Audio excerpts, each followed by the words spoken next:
Beberapa pekan menjelang Natal dan Tahun Baru, harga cabai di Pasar Baru Bekasi Timur, Kota Bekasi, Jawa Barat melonjak tajam hingga 100%. Cabai rawit merah yang sebelumnya dijual Rp50.000 per kilogram kini naik menjadi Rp100.000 per kilogram. Sementara cabai merah keriting Rp70.000 per kilogram dari sebelumnya Rp50.000. Bawang merah dijual Rp60.000 per kilogram dari sebelumnya Rp45.000 per kilogram. Kondisi harga cabai yang cukup tinggi ini membuat para pedagang mengurangi stok dagangan dan menjual dengan cara paket hemat per plastik dengan harga Rp5.000. Sengaja beli eceran untuk mengurangi Iya, untuk mengurangi pengeluaran. Biasanya dapat banyak nih, jadinya dapat sedikit ya. Aturan ditanggirin jadi nggak bisa. Sementara di Bandung, Jawa Barat, harga kebutuhan pokok di Pasar Kosambi terus merangkak naik. Di mana harga normal telur ayam yang sebelumnya berkisar Rp26.000 per kilogram, kini naik berkisar Rp31.000 per kilogram. Sementara harga ayam potong juga mengalami kenaikan Rp5.000, di mana harga sebelumnya hanya Rp38.000, kini naik menjadi Rp43.000 per kilogram. 2-3 harian ini udah mulai melonjaknya. Ada kenaikan 1.500 lah, dari 295 sekarang udah 31 gitu. Harga normalnya berapa? Harga normal, kalau harga normal sebetulnya 265. Para pedagang berharap pemerintah dapat menstabilkan harga bahan pokok di pasaran agar dapat dijangkau oleh masyarakat. Tim Liputan iNews melaporkan.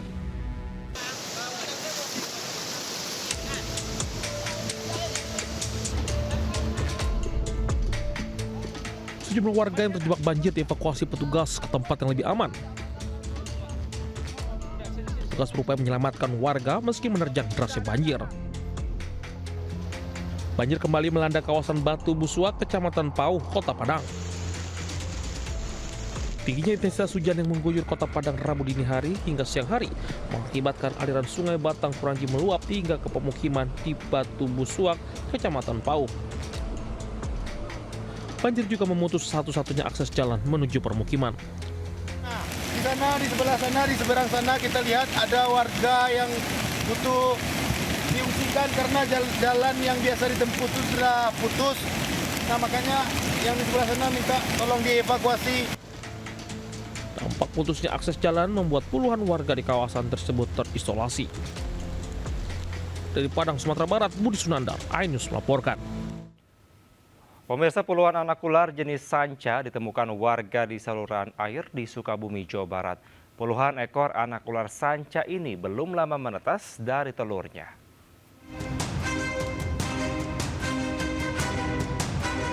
Puluhan ekor anak ular sanca menggegerkan warga di Jalan Jajawai, Kelurahan Pelabuhan Ratu, Kabupaten Sukabumi, Jawa Barat.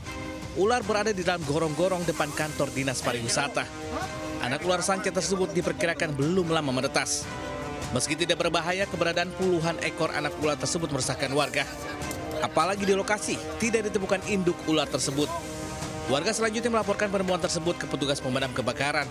Diduga dalam gorong-gorong masih banyak telur ular yang masih belum menetas. Ada bayawak ya? Ada bayawak. Saya dikejar bayawak itu pakai paku. Pas larian di sini, saya beringkak ini, lihat ular. Ularnya tadi awalnya lihat hanya berapa? Hanya satu yang di atas, pas lihat ke bawah banyak. Itu tadi berarti pas ngejar biawak, ngelihat ular. Puluhan ular sanca tersebut selanjutnya dievakuasi ke Mako Damkar Pelabuhan Ratu untuk diamankan terlebih dahulu sebelum dilepasliarkan ke habitatnya. Dari Sukabumi, Jawa Barat, Budi Setiawan, iNews melaporkan. Pemirsa, polisi menyelidiki unsur pidana dalam kasus kebakaran gedung Tera Drone di Kemayoran, Jakarta Pusat. 2 saksi kunci dari pihak manajemen segera diperiksa.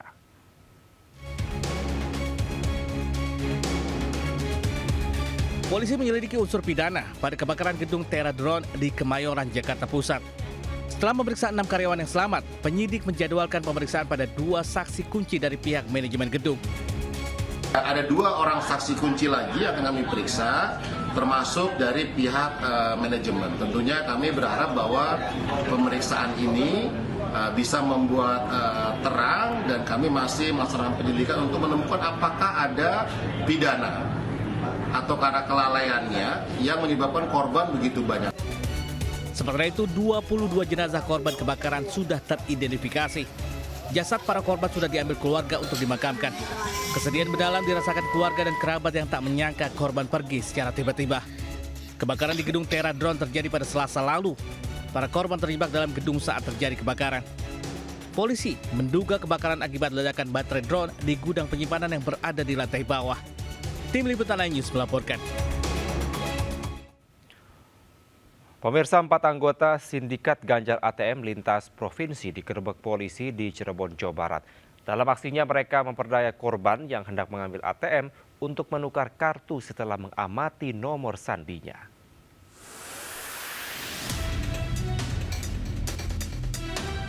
Sindikat ganjal ATM beraksi di sebuah gerai di kawasan SPBU Kesambi, Kota Cirebon, Jawa Barat. Mereka berpura-pura membantu korban yang kesulitan memasukkan ATM yang sudah dimodifikasi pelaku. Mereka mengamati korban memasukkan kode sandi sebelum menukar kartu yang sudah disiapkan sebelumnya. Dalam menjalankan aksinya, para pelaku membagi peran mulai dari pengganjal ATM, pengintai PIN, hingga penukar kartu ATM. Kawanan ini bisa menguasai kartu ATM korbannya hanya dalam waktu 2 menit. Di Kota Cirebon sendiri, kawanan ini berhasil membobol uang senilai 70 juta rupiah milik pensiunan PNS. Yang mengganjal mesin menggunakan kue api ya, yang kayu. Kemudian korban ini pada saat memasukkan ATM ini mengalami kesulitan, ya. Dan di sekitar ATM ini sudah ada para pelaku ini yang menjalankan perannya masing-masing. Saat ini, petugas masih memburu satu pelaku lainnya. Petugas pun meminta kepada pengguna ATM agar lebih berhati-hati agar tidak menerima bantuan orang asing saat mengambil uang di gerai ATM. Dari Cirebon, Jawa Barat, Mahardika iNews melaporkan. Pemirsa, kakek 74 tahun yang viral karena menikahi gadis dengan mahar cek senilai 3 miliar kini terancam 6 tahun penjara. Setelah 2 bulan menikah, sang kakek kini mendekam di balik jeruji besi. 3 miliar rupiah, saudara bayar tunai. Tarman 74 tahun hanya bisa pasrah saat digelandang polisi. Kakek yang 2 bulan lalu menikah dengan gadis berumur 24 tahun ini kini ditahan. Sebelumnya pernikahan kakek Tarman viral di media sosial lantaran pengantin selisih usianya 50 tahun dan nilai maharnya sangat fantastis. Belakangan diketahui cek senilai 3 miliar untuk mahar ternyata palsu. Kepada polisi, Tarman yang sudah ditetapkan sebagai tersangka mengaku memalsukan cek untuk mengelabui keluarga korban. Pernah menjadi residivis, kemudian kami sampaikan juga kepada pihak keluarga, namun kemudian karena sudah menjadi ketetapan keputusan bersama untuk keluarga, lalu akhirnya tetap dilangsungkan resepsi pernikahan tersebut. Atas perbuatannya, Tarman dijerat pasal pemalsuan dokumen dengan ancaman hukuman maksimal 6 tahun penjara. Dari Pacitan, Jawa Timur, Ahmad Subeki iNews melaporkan. Perempuan penjaga toko makanan beku menjadi korban penipuan dengan modus hipnotis oleh sepasang WNA di Mojokerto, Jawa Timur. Sementara di Cirebon, polisi gerebek warung yang menjual miras ilegal.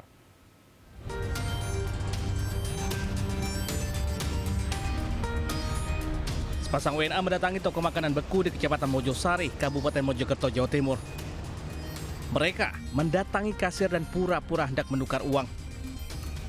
Namun pada saat transaksi, pelaku mengambil sendiri uang dari meja kasir. Korban baru sadar setelah kedua pelaku pergi. Ia kaget saat menghitung uangnya kurang 1 ikat lebih.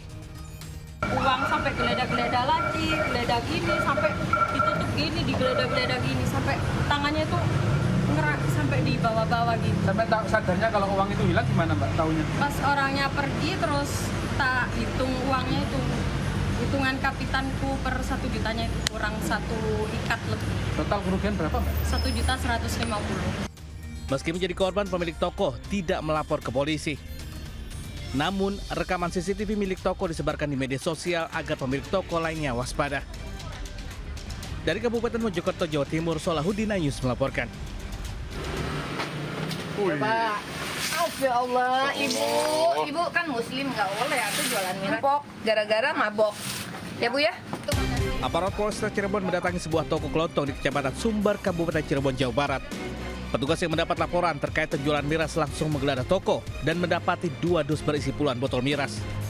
Tak sampai di situ, petugas lalu menyisir area luar toko dan mendapati puluhan kardus berisi ratusan botol miras pabrikan maupun tradisional di sebuah kandang ayam. Menemukan berbagai jenis miras pabrikan maupun tradisional, yang mana sejumlah sekitar 400 botolan. Selanjutnya polisi menyita seluruh miras ke Mako Polresta Cirebon guna proses hukum lebih lanjut. Dari Cirebon, Jawa Barat, Toy Skandar News melaporkan.